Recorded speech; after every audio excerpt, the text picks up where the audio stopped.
the week. Shea Cornett here with you. That is Kendrick Perkins. Michael Wilbon also in studio with us. And good morning to you, Stephen A. Good morning, little Red Robin Hood. How you doing? How's everything going, Shay? Let me get to my Good morning, my Banana boys. Peel. Good to see you too. There we go. That's right. Come on right back with me, because we both looking good. They don't want to admit it, but we both looking good. I just want to say that even though this Southern California sunshine is absolutely marvelous, when I see my big little bro in studio and the Godfather together, it does touch me in a way that makes me say, damn, I'm supposed to be in New York right now. What's up, fellas? It's good to see y'all, man. It touches him, but he's 3,000 miles away. Listen. You know what, Shay, you know what bothers me about Wilbon? He knows the little terrorist that I have. Don't here with say me. that. You understand? You know, Samantha, don't do that. Listen. Y'all love Samantha. I love her too, but damn it, I didn't expect to be bossed around by somebody that ain't even 20 years old yet. This girl runs my life. And you I understand? Her and her little sister. That's what it is. And Perk knows. I love every minute of it, because she's giving you what you give to everybody else. Amen. I love it. Amen. Thank you. At least she's Let's old. go. Let's talk sports. At least she's old. My 3-year-old's already doing it. All right, let's go to the NBA last night. The Thunder edged out the Spurs in the Western Conference Finals, winning 122-113. This year's MVP sure looked like it, leading the way with 30 points and 9 dimes. The Thunder's bench went from single digits to 57 points last night, and Isaiah Hartenstein did a good job limiting Victor Wembanyama, especially in the paint. Now the series shifts to San Antonio with the series tied up at a game apiece. Who are we more confident in now after 2 games? Perk, the Thunder, or the Spurs? I got to go with the Spurs. And reason being is because we don't know what the status is of Jalen Williams, J-Dub. And playing in that organization, I know how that medical staff operates. Donnie Strack, hell of a guy, great at his job. They're not going to rush him back, right? And they shouldn't, right? This has been, a lingering injury, and he can't continue to play on it, in my opinion. But when I look at the OKC Thunder, I know Alex Caruso is playing well. A.J. Mitchell, he's had his moments this postseason. But Chet Holmgren has been a big disappointment for me. He's been a big disappointment all across the board. One, defensively, I called him out time and time again for not, taking it personal with the one-on-one matchup with Wemby and guarding him defensively. But on the offensive end, I can't trust him anymore to be a certified Robin. He's not giving me enough and giving the Oklahoma City Thunder enough offensively. To me, he's not even looking to score. He finished the game last night with 10 points. We're talking about a guy that was a first-time All-Star this year. We're talking about Chet Holmgren that, when we talk about the, top 10 bigs in the league, we put him in that conversation.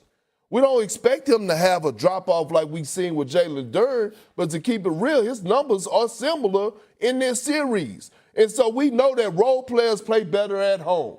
But you're going on the road, and you need your young stars to be stars on the road. Do I trust SGA? Yes. Chet Holmgren, I have a whole lot of doubt in. I don't know. I don't believe that he's going to rise to the occasion. I'm still riding it through with OKC at 7, but I have more confidence in the Spurs and their supporting cast outside of Wemby than I do in OKC, especially with the series being tied 1-1.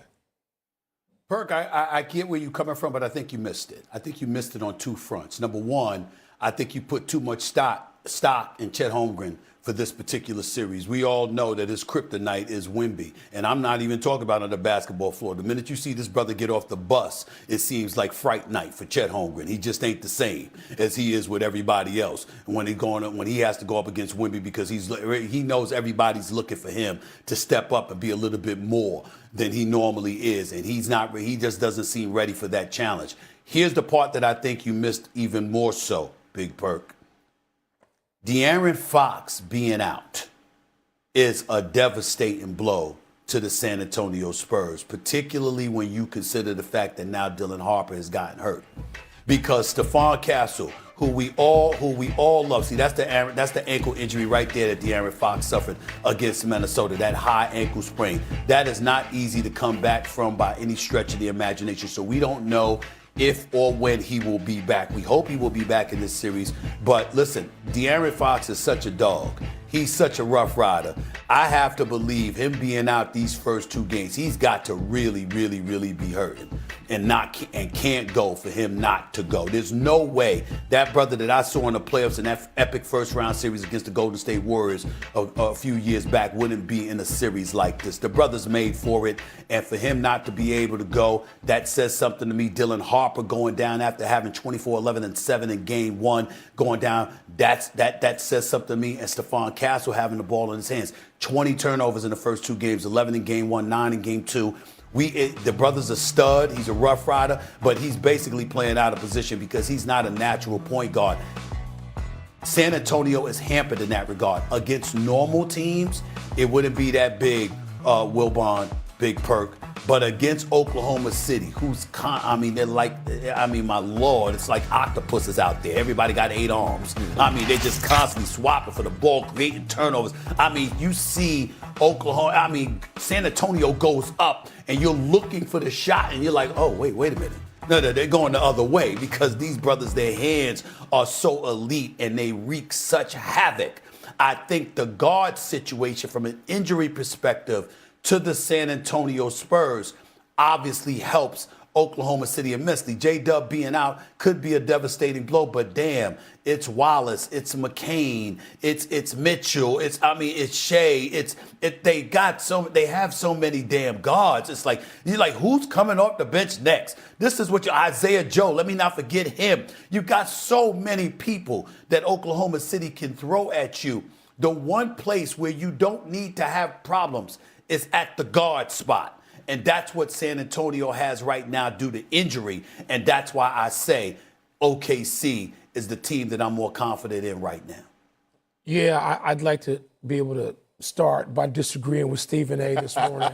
Perk, that would give me some pleasure. No, I agree right down the line. The thing I wrote down is Harper and Fox. I don't know that San Antonio can survive that loss. We don't know exactly what Dylan Harper's situation is yet, but De'Aaron Fox with a high ankle sprain, I agree. If he could play, he'd be out there. And just looking at OKC on the other hand, with Caruso, McCain, Mitchell, and Wallace, those guys played last night 25, 25, 28, and 24 minutes.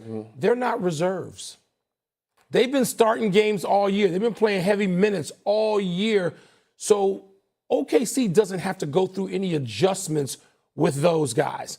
And I know you don't want to lose J-Dub, but Oklahoma City is much more prepared to play beyond J-Dub than I think San Antonio is to play beyond Harper and Fox if those guys, Perk, aren't in the lineup. Well, look, I strongly believe that if the Spurs were down 0-1 going into game 2, I think we would have saw De'Aaron Fox on the floor, to be honest with you. You think last night was more of a precaution? I think it was one of them was like we did what we were supposed to do. We stole game 1. And then now all of a sudden, hey, listen, we going to give you extended rest, sit out game 2, and be prepared for game 3. I wouldn't be surprised if we see De'Aaron Fox on the floor for game 3. You know what I mean? They're going to need him because they don't